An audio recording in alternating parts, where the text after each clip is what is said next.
que les séries commencent!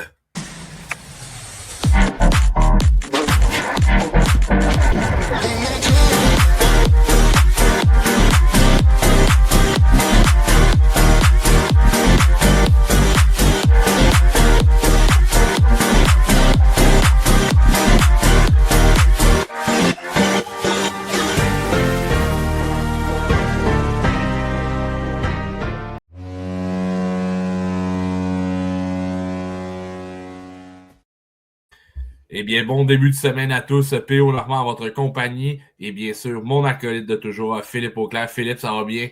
Ça va très bien, P.O. Ça a une belle odeur cette semaine. On a complété le calendrier régulier à travers la Ligue M18 3A.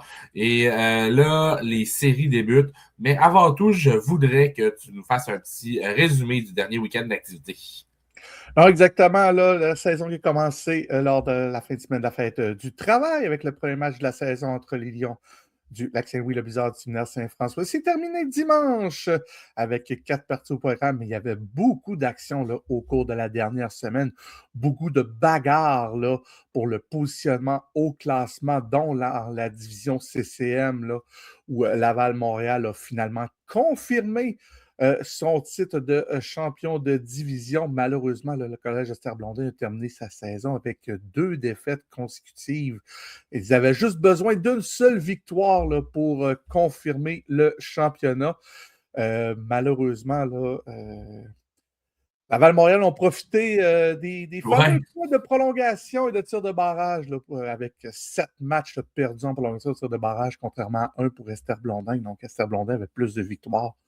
Donc, ça prenait juste une victoire de plus pour Esther Blondin. Malheureusement, elles n'ont pu l'obtenir. Saint-Eustache a réussi à confirmer sa 3e place devant Amos. Et du côté de la division Taxe, on savait la semaine dernière que CCL avait remporté sa division face à Châteauguay.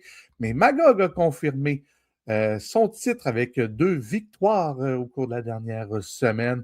Malheureusement, Saint-Hyacinthe n'a pu rattraper le coup. Mais ça a été vraiment là, une belle fin de semaine d'activité. Collège Notre-Dame qui a terminé la saison avec 2 blanchissages consécutifs de 4-0, dont une victoire justement face aux riverains du Collège Notre-Dame. Charles-Olivier Boulet là, en a profité là, pour bien terminer la saison. Jonquière là, qui a terminé encore de très beaux scores offensifs du côté de Jonquière là, face à Saint-Eustache. Madison Bouchard qui a confirmé là, une saison de 40 buts pour les élites. Donc, une belle saison de ce côté-là. Sinon, là, de très beaux matchs en fin de semaine. Laval-Montréal, là, victoire de 4-2 face à Amos.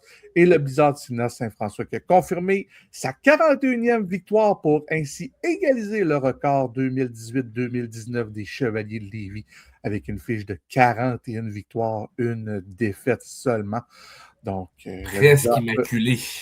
Presque immaculé, le seul ombre au tableau, c'est la défaite du côté de Jonquière en début janvier. Mais le parcours le plus intéressant commence pour toutes les équipes et ça commence dès mercredi. D'ailleurs, ce fameux, écoute, on va en parler tout à l'heure, Philippe, mais là, belle surprise en vue de tout ça. Tu parles que Laval sont champions de division. On parle de Séminaire Saint-François. Il y a des choses aussi, les riverains de Charles Lemoine, Philippe, qui c'était très serré jusqu'à la toute fin avec Châteauguay. Là. Non, exactement. Ça a été extrêmement serré. On disait la semaine passée, là, les riverains ont remonté une dizaine de points de retard au cours du dernier mois d'activité pour rejoindre là, les Grenadiers. Il y a eu des belles bagarres là, soit dans la division Taxe, la division CCM là, pour le positionnement. Donc, ça a été des fins de saison excitantes là, du côté de ces 2 divisions. Ça va vraiment donner de séries très intéressantes. Puis même du côté là, des joueurs et des gardiens de but. Et on a vu de belles choses cette saison. Écoute, maintenant, tu parles des belles choses et des gardiens de but qui se sont mis un peu sur le spotlight ainsi que les meilleurs marqueurs. J'aimerais qu'on fasse le tour là, pour la saison régulière 2025-2026.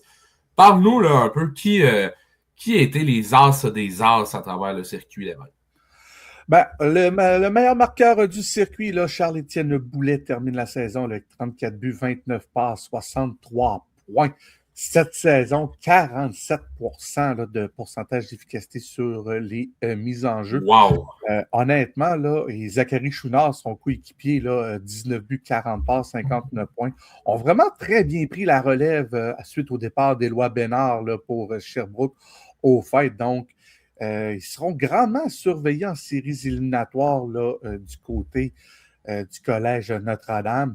C'est très intéressant. Le meilleur buteur, comme je mentionnais il y a quelques instants, le seul buteur de 40 buts du circuit, là, Madison Bouchard, des Élites de Jonquière. 19 de ces 40 buts sont en avantage numérique, 3 buts gagnants et impressionnant pourcentage de 58 en avantage numérique. Donc, faisait vraiment là, de l'excellent travail de ce côté-là. Du côté des défenseurs, c'est Jacob McKinnon qui est le meilleur défenseur du circuit avec un différentiel de plus 50 et quand même là, 10 buts, 42 passes pour 52 points du côté de Jacob McKinnon. C'est quand même assez impressionnant. Et quand on parle là, des départs qu'on a eus, Éloi Bénard et Olivier Charon, Olivier Charon et Éloi Bénard sont encore dans le top 15 de la Ligue Non, quand même. de ce côté-là. Donc, Olivier Charon, en 30 matchs, avec 49 points. Éloi Bénard, en 28 matchs, 48 points. Donc, ça démontrait à quel point ces deux joueurs-là étaient dominants dans la première partie du calendrier. Là. Tu parlais des défenseurs, je crois que tu voulais dire Jacob Labranche qui est terminé. Jacob Labranche, pardon. Là. Oui, exact. Écoute, c'est un haut fait d'armes. Il finit 9e du côté des marqueurs quand même, Philippe, avec ses 52 points. Oui, c'est le meilleur défenseur, mais il a 9e rang quand même des meilleurs pointeurs du circuit. C'est toute qu'une saison. Là. Bon, ça l'aide surtout quand l'équipe marque 222 buts et en accorde seulement 76. Mais cette année, honnêtement, Jacob Labranche, là, PO, tu l'as vu avec Bécomo, là, dans le camp d'entraînement, il était vraiment l'un des meilleurs défenseurs de l'équipe. Aurait pu faire la formation, mais je pense que Jean-François Grégoire a pris la bonne décision de le retrancher au début de la saison, lui permettre de prendre une année d'expérience supplémentaire. Et il a été bien récompensé. Là, je crois qu'il a passé là, les derniers jours du côté de Bécomo avec l'équipe. Donc, c'est une belle récompense là, pour le numéro 11 du Blizzard. Du côté des 15 ans, le meilleur marqueur de 15 ans, c'est Julien Bergeron des Grenadiers de Châteauguay. 25 buts, 30 points, 30 passes pour 55 points de son côté. Il a une très belle saison. Là. Et lui aussi a dû prendre une charge de travail supplémentaire là, avec le départ d'Olivier Charon. Du côté de Julien Bergeron sera disponible au prochain repêchage. Est-ce qu'il pourrait être le premier choix au total, Philippe? On n'entend pas beaucoup parler de Julien Bergeron de la part des recruteurs. Ça pourrait être un sleeper. Honnêtement, il pourrait surprendre Julien Bergeron. Ça pourrait être la carte cachée d'une équipe. Là. Ça pourrait être une carte cachée. C'est pas le joueur le plus explosif, mais il est présent sur la patinoire. Et il va aller chercher ses points ici là. C'est pas c'est pas un Alexis Joseph, mais il est toujours là, toujours en mouvement, toujours constant sur la patinoire. Simple, mais efficace. Exactement. Donc, j'aime ça pourrait être vraiment une carte cachée. Et on a vu l'année passée, là, j'ai comme un blanc, là, c'est qui avait été repêché dans les 5 premiers, là, je crois que c'était... écoute, tandis que t'en parles, je vais vérifier pour nous en... Je pense que c'est Antoine Provencher qui était repêché, là, très haut, puis on le voyait... 7e au total, ouais, par Charlottetown. On le voyait milieu de 2e ronde, donc ça avait été une surprise de ce côté-là. Ça pourrait être une surprise aussi, Julien Bergeron, mais pour l'instant, on s'entend tous, ça pourrait être Zach Charbonneau ou McKinnon là, du côté du Blizzard, mais il reste encore beaucoup de hockey là, au cours des prochaines semaines, donc qui pourra sortir du lot en vue du prochain repêchage de la LHJMQ.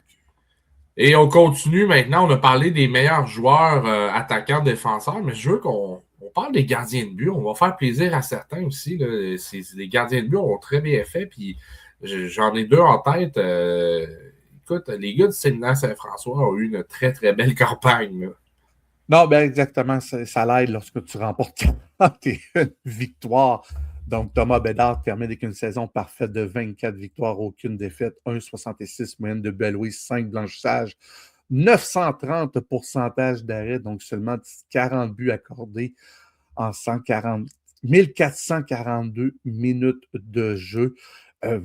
Termine sa carrière en saison régulière avec 32 victoires, soit au deuxième rang de l'histoire du Blizzard, là, soit 4 derrière Kevin Lachance là, avec un total de 36. Donc, c'est un beau fait d'armes là, pour le numéro 30 du Blizzard. Simon-Olivier Guérard, gardien de but de 15 ans, qui lui, il ne faudrait pas être surpris qu'il soit repêché en première ronde, termine avec 17 victoires, 4 blanchissages, Wow! 1,92 moyenne de Bellway et le meilleur pourcentage d'arrêt à 931, donc 35 buts en 1096 minutes.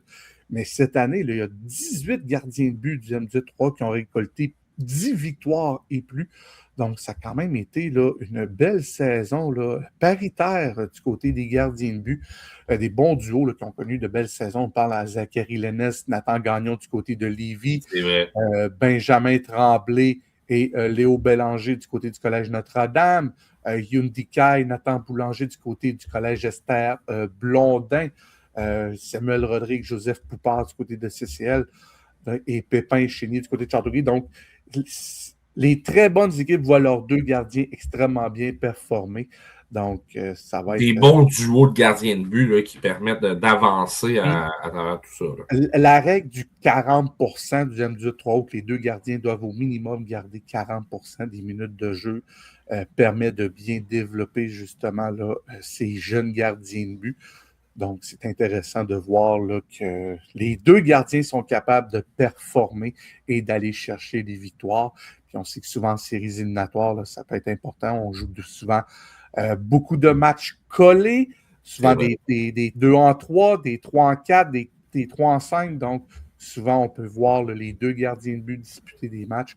Donc, c'est très plaisant de voir là, les gardiens avoir du succès cette année dans le M18-3. Donc, quelques-uns là, qui pourraient être disponibles au prochain repêchage. Tout à fait. Maintenant, j'en ai parlé tantôt et je veux que tu nous fasses un tour d'horizon de la première ronde des séries.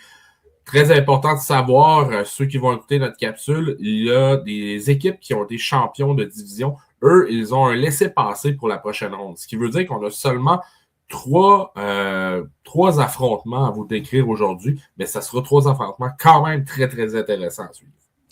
Non, exactement. Là, donc, vu qu'il y a un nombre impair d'équipes, on doit déterminer quelle équipe affrontera les champions de division.